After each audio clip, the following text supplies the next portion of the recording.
Hola, mi nombre es Fernanda Fajardo Romero, tengo 17 años y soy del campus Culiacán, Sinaloa. En esta presentación les hablaré sobre la Guerra Fría. Primero que nada, ¿cuánto duró esta guerra? Esta guerra duró 46 años, desde 1945 con la conclusión de la Segunda Guerra Mundial al 1991 con la disolución de la Unión Soviética tras la crisis económica que se vio y la caída del muro de Berlín en 1989. ¿Qué es? Fue una rivalidad que existió entre las dos potencias mundiales más grandes después de la Segunda Guerra Mundial, las cuales eran Estados Unidos con los capitalistas y la Unión Soviética con los comunistas. Se le llamó así debido a que nunca llegó a ser un conflicto armado o bélico directo entre las dos naciones, debido a que se temía que se desarrollara más adelante una guerra nuclear. A continuación les hablaré sobre los sistemas económicos y sus personajes más importantes. El capitalismo se fundamentó principalmente en desarrollar la libertad, la democracia, la propiedad privada y el consumismo. Buscaba obtener grandes beneficios para las empresas privadas sin que interviniera el Estado, con el fin de que dieran más empleos. Su gran aliado fue el mercado, por lo que existía la oferta, demanda y competencia para regular los precios y las acciones económicas. Los líderes más representativos fueron Franklin D. Roosevelt, el cual fue el presidente de Estados Unidos por 4 veces. Durante su gobierno se redactó la Constitución de Haití. Otro personaje fue Winston Churchill. Fue ministro británico que buscó la alianza de Estados Unidos e Inglaterra, creando el telón de acero que separaba la parte occidental y oriental. Y Harry Truman, quien fue el presidente de Estados Unidos, responsable de comprometer al país a la contención política hacia la Unión Soviética. El socialismo está basado en la organización social y económica de los medios de producción y los bienes que se producen gracias a estos. Además, propone eliminar la propiedad privada de los medios de distribución, así como brindarle libertad al proletariado, ocasionando que no haya más clases sociales y sin la constante extinción del Estado. Principalmente lo que buscaba era que la economía la controlara y administrara el Estado, haciéndola planificada, organizada y centralizada para tener una justicia social. Líderes fueron Joseph Stalin, quien fue presidente del Congreso de la Unión Soviética, participando en conferencias en Teherán, Yalta y Potsdam. Durante su mandato la guerra sufrió sus más fuertes etapas. Andrei Zhdanov, el cual fue secretario del Partido Comunista, reconociendo la división del mundo en fuerzas imperialistas con principios y objetivos distintos. Y Nikita Khrushchev, quien fue el dirigente de la Unión Soviética que orientó su política en un sentido liberalizador y comunista, empeorando mucho más las relaciones con Estados Unidos.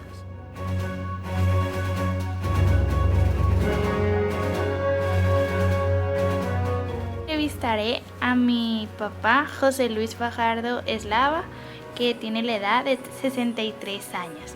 Iniciamos con la primera pregunta. ¿Qué países fueron los líderes mundiales durante este periodo? Pues mira, estuvieron presentes Estados Unidos y la Unión Soviética. Ellos estuvieron ahí, Estados Unidos, una ciudad capitalista, y la Unión Soviética, un país comunista.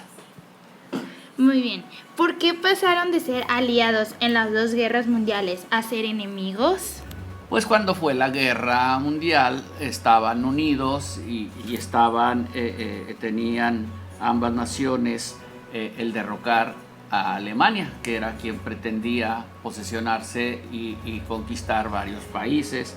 Se unen, pero pues después de que ya derrocan a Alemania, ellos empiezan a tener una disconformidad por la creación de tecnología y armamento. Además, pues como en la conquista del espacio exterior y sobre todo pues la bomba atómica, que era la que ya Estados Unidos había utilizado en Japón, en Hiroshima y Nagasaki. ¿Y qué regiones fueron escenarios de la Guerra Fría? Pues mira, estaba la Unión Soviética se posesionó en Europa Este, en el este de Europa, y Estados Unidos en Europa Occidental. y ya en la Alemania ocupada, que ya estaba derrocada Alemania y ya la estaban ocupando, entonces en esas regiones fueron sus regiones donde estaban ocupadas y se produjo todas estas situaciones y estas guerras. ¿Cuál era la opinión pública sobre la Guerra Fría? Pues mira, sobre la Guerra Fría no tanto era la opinión, sino era el temor a que por la guerra que tenían ellos en tecnología y armamento, hubiese otra guerra mundial, y ya que se estaban fabricando nuevas armas nucleares, y por esa forma pues Estados Unidos fundó la Organización de las Naciones Unidas para que ya no los países hicieran armamento nuclear. Y por su parte la Unión Soviética pues sale y presenta la OTAN, que es la Organización del Tratado del Atlántico Norte, con los mismos intereses de no fabricar bombas nucleares. ¿Con qué tipo de armamento contaban las dos grandes potencias? Pues mira, tenían tanques, tenían aviones, submarinos y navíos de guerra, o sea, los barcos. Pues eran armas convencionales, pero había algo, la bomba atómica, como te lo comentaba, ya había sido utilizada, y la Unión Soviética pues estaba en eso, en querer igualar y superar a Estados Unidos para tener mejor armamento.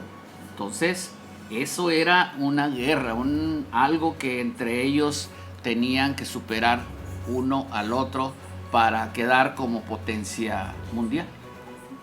Muchas gracias y pues espero que les haya gustado esta entrevista.